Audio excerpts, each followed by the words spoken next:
দাঁড়া, আমি সাধক নিতাই পণ্ডিত থেকে বলছি, যদি নিজের ভালো চাস তো এই বাচ্চার শরীর থেকে চলে যা। চলে যাবো রাস্তা থেকে, না হলে তোকে মেরে তোর লাশের উপর দিয়ে যাবো। তোর এত বড় সাহস, তুই কার সামনে দাঁড়িয়ে কি বলছিস জানিস?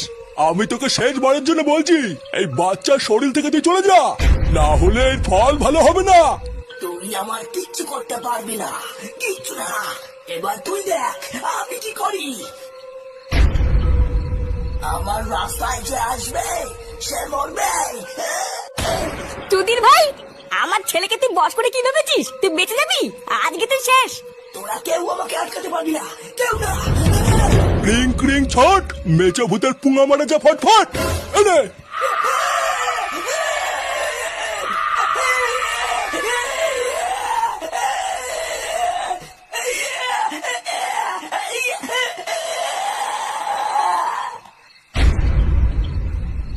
নাও ফুটো, ওই মেচো ভূত তোমার ছেলের শরীর থেকে চলে গেছে, আরো কোনোদিন তোমার ছেলের ধারে কাছেও আসবে না। তুমি আর কোনো চিন্তাই করো না।